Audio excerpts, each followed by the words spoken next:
Bonjour tout le monde, c'est la Chabi, elle est étudiante du Master 1 linguistique sous la direction du docteur Barli. Aujourd'hui, je vais vous présenter l'analyse de discours politique. C'est l'ensemble des discours de Donald Trump sur l'inaugural adresse. L'inaugurale adresse de Donald Trump, prononcée le 20 janvier 2017 lors de sa prise de fonction en tant que 45e président des États-Unis, est un discours qui a marqué un tournant dans la politique américaine et dans le temps de la présidence américaine. Voici une analyse détaillée de ce discours en plusieurs points.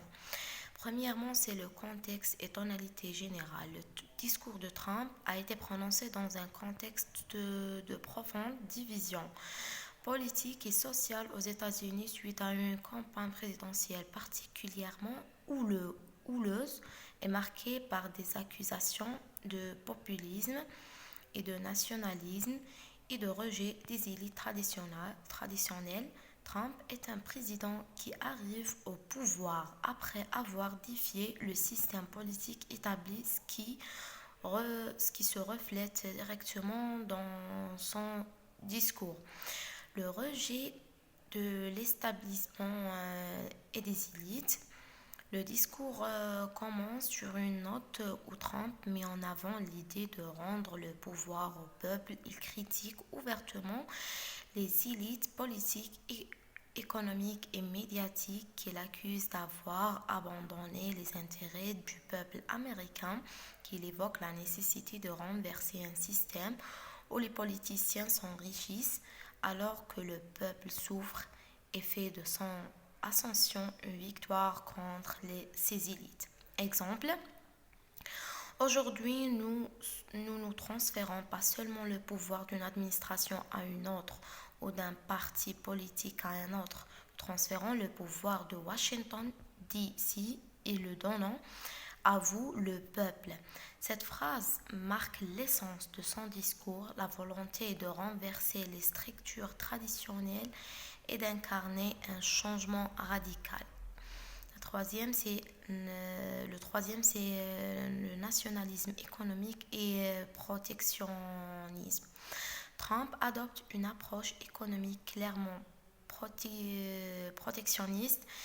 Il dénonce l'exportation des emplois, la délocalisation industrielle et les accords commerciaux jugés défavorables aux États-Unis. Il place l'intérêt national et l'Amérique en premier plan avec l'idée de Make America Great Again.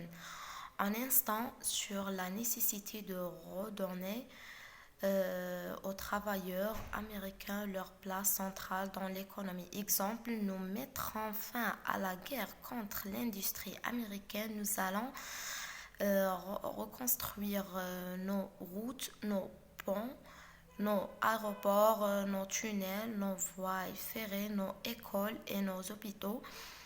Nous allons faire en sorte que nos travailleurs aient un emploi. Trump s'attaque à l'idée d'une mondialisation qui aurait appauvri les classes moyennes et défavorisé les États-Unis. Le quatrième, c'est un discours dur sur l'immigration et la sécurité.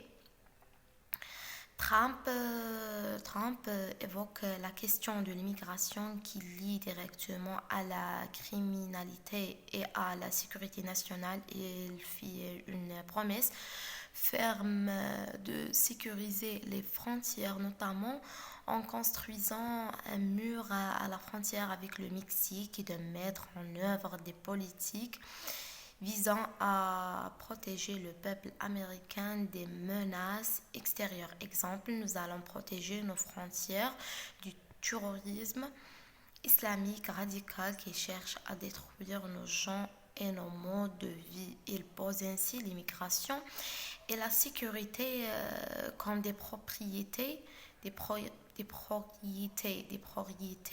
de son administration. Le cinquième, c'est le thème de l'unité et du patriotisme. Bien que Trump ait mis et mis en avant les divisions politiques, économiques et sociales au début de son discours. Il appelle ensuite à l'unité sous une bannière nationale commune. Il insiste sur le fait que les Américains doivent mettre de côté leurs différences pour se concentrer sur l'objectif de restaurer la grandeur du pays. Cependant, cette unité semble davantage une unité nationale du service de ses idées et de ses politiques plutôt qu'une invitation à un compromis. Exemple, nous, les citoyens de cette grande nation, sommes unis par un seul but, et ce but est de faire en sorte que l'Amérique soit prospère, sûre et respectée.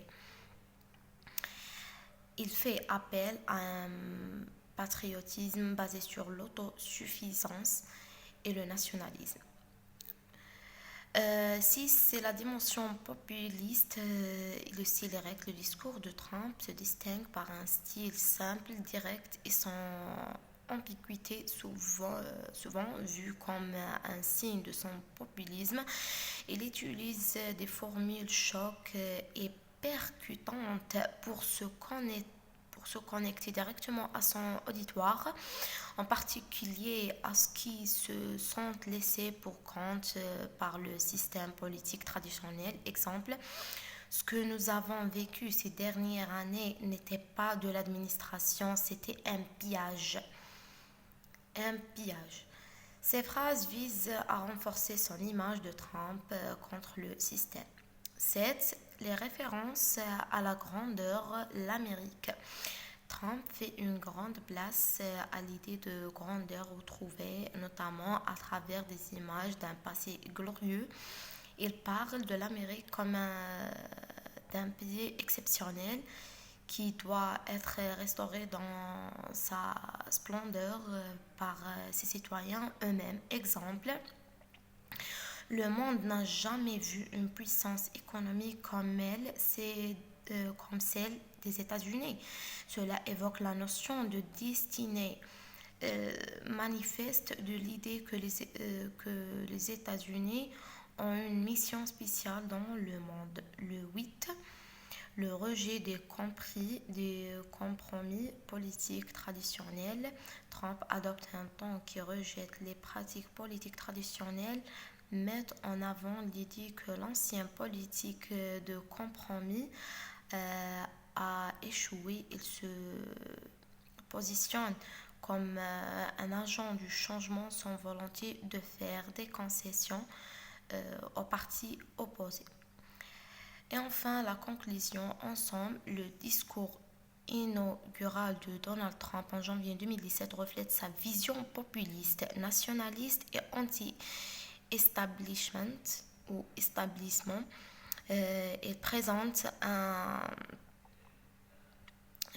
appel à l'action contre un système politique qui considère corrompu et inefficace, tout en permettant de restaurer l'Amérique à sa grandeur par une politique et redressement économique et sécuritaire.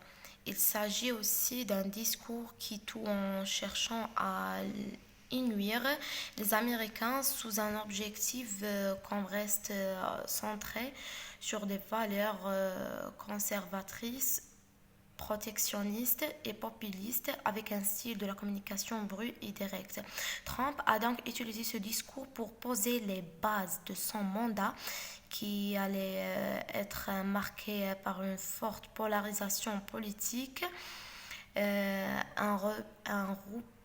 repli sur soi-même sur le plan international des politiques économiques visant à renforcer les intérêts nationaux au détriment d'une approche multilatérale.